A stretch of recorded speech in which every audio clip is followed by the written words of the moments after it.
Kalau saya rezeki tidak tergantung sama materi dan uang, Mas.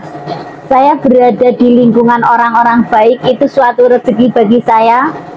Saya bisa berbagi dengan orang lain, itu juga suatu rezeki bagi saya, karena non sewu, dari doa-doa mereka itu juga rezeki bagi saya, karena berbagi saya itu non sewu bukan hanya sekedar sedekah secara materi. Alhamdulillah saya juga sering berbagi ilmu. Assalamualaikum warahmatullahi wabarakatuh. Perkenalkan, nama saya Isti Kusmiati, alamatnya di Soropadan, RT 2 RW 6, Serumbung, Magelang, Jawa Tengah. Usaha saya untuk harian membuat bolu kelapa. Awal mula dulu saya punya usaha ini, waktu itu anak saya umur 3,5 tahun. Terus dulu ikut ibu mertua, terus kemudian anak umur 1,5 tahun saya pindah ke sini. Dulu awal mulanya jualan buah, tapi untuk jualan buah itu saya kurang prospek karena suami nyambi punya pekerjaan sendiri, jadi waktu untuk pulaan itu bertabrakan, jadi kita sama-sama capek. Terus kemudian saya rehat, nganggur. Ternyata nganggur itu nggak enak, Mas, karena dari remaja saya sudah terbiasa kerja sambil membuat kue-kue. Terus kemudian waktu itu karena saya stres nganggur, pernah juga saya itu masak itu kalau ada orang habis panen padi, terus saya di belakangnya ngambil yang kecil-kecil itu loh, maksudnya yang di damen itu kan biasanya ada padi yang kecil-kecil yang sudah tidak diopeni, kemudian saya openi. Itu juga awal mulanya saya ditertawakan sama orang-orang, lah kok kamu mau masak itu ngapain ya gitu. Juga itu suatu cerita tersendiri juga, karena mereka, seorang saya yang biasa bukan anak petani, tapi tiba-tiba karena saya stres nganggur, waktu itu kan anak sudah umur 3,5 tahun. Terus kalau sudah mandi anak-anak diambil sama ponakan-ponakan, diomongke saya nganggur. Kalau ke tetangga juga nggak enak juga, ujung-ujungnya hibah, nonton TV capek. Akhirnya saya cari kegiatan di sawah itu, dilalah pas musim padi. Terus saking stresnya saya ke tante, dilalah ke tante kan, saya ini ingin ikut terjun ke pasar, karena ada 2 tante saya yang punya usaha bikin snack dijual ke pasar. Terus waktu itu saya disuruh membuat makanan, yang makanan itu saya belum pernah lihat, belum pernah pegang, belum pernah makan. Terus sama tante diceritani, kamu bikin ketan sagu. Terus kemudian saya coba, ternyata belum sesuai harapan. Terus waktu nyoba-nyoba itu, Mas, saya diketawain sama tetangga-tetangga, karena kan saya nanya ke tetangga, Bu, ini kalau membuat sagu itu bagaimana? Kalau di sini kan sagu mutiara itu dicampur kelapa, gula, terus ditumi, Mas. Jadi kayak di sini kayak kuping lowo atau petotan itu ya. Ketan sagu dicampur bikin sagu dicampur ketan itu bagaimana? Saya diketawain, lah wong sagu kok dicampur ketan. Waktu itu saya nanya, Mas, sambil tandur. Itu saya trialnya sekitar 4 kali. Nah, dari saya membuat ketan sagu itu, terus kemudian diperkenalkan ke pasar. Terus ke pasar, alhamdulillah tambah dengan yang lain-lainnya. Terus waktu itu trending bolu kelapa. Dilalah pas suami dari Kenduri ada bolu kelapa, saya makan kok enak, terus penasaran. Akhirnya saya mencoba buat, nanya ke kakak, nanya ke teman, terus nanya ke ini. Mereka itu nggak mau jedek kiri resepnya bolu kelapa itu seperti apa. Terus saya tertantang, saya kok sering saya tuh berbagi resep dengan orang lain, tapi mereka ketika saya minta, mereka ngomong, ya biasa aja lah, meng bolu biasa, kayak gitu lah. Di situ adrenalin saya sebagai pecinta roti, saya kudu bisa. Dan alhamdulillah untuk perotian, karena basicnya kemarin saya sudah punya dasar buat roti-roti, terus alhamdulillah saya kembangkan. Ada inovasi juga, kebetulan ada chef kesini membetulkan ini loh, yang lebih mudah, terus dengan bahan hampir sama dengan yang lainnya, tapi punya saya insya Allah kualitasnya bagus.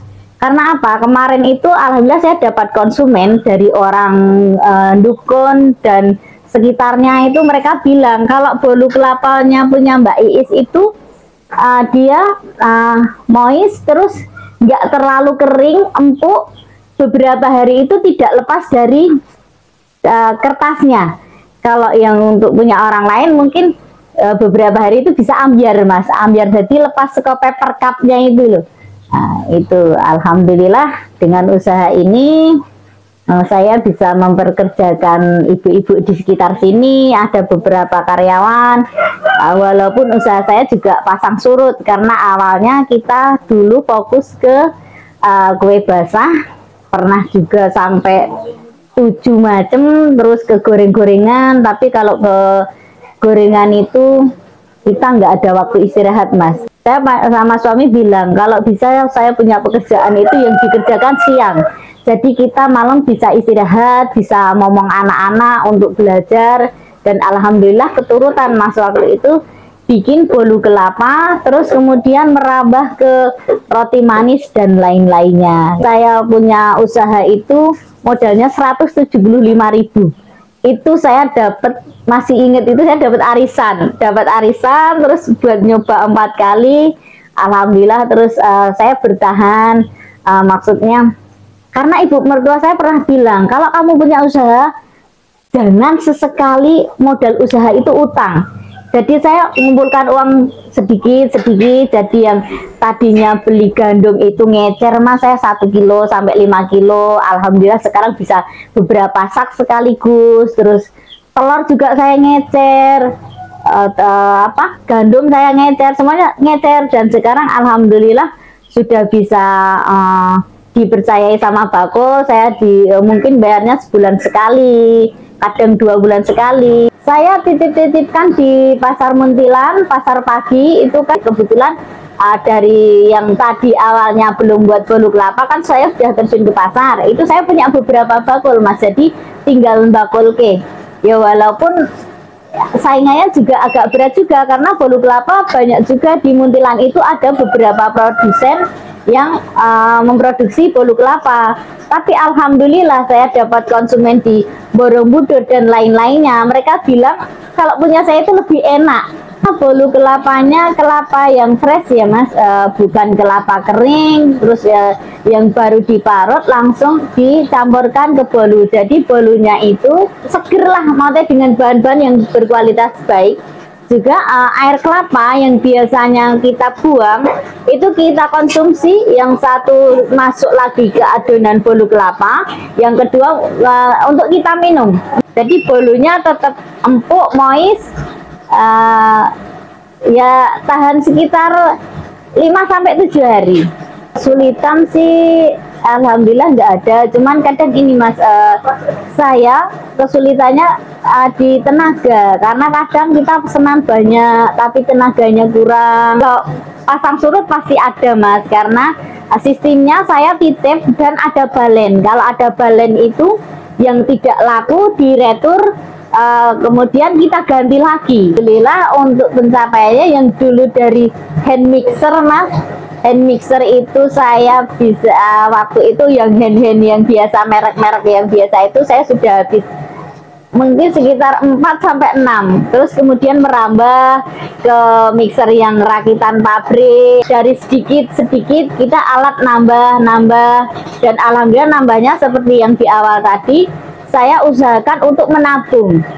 Jadi saya menyisihkan uang untuk membeli alat-alat itu memang untuk menambah-nambah. Dan alhamdulillah mixer sudah ada 3, dan hand mixer saya juga menggunakan yang terbaik ya mas ya, karena kalau untuk mixer yang pasaran biasa itu 2 bulan tak pakai itu mesti sudah merotol. Dan alhamdulillah saya mixernya juga yang untuk hand aja hampir menyentuh angka 1 jutaan, jadi itu kualitasnya memang sangat baik. Terus kemudian yang dari oven ini dulu masih oven gas yang api atas bawah, terus kemudian alhamdulillah bisa beli oven bake, bisa beli prover. Jadi selain saya buat bolu kelapa, saya juga ada beberapa varian roti manis.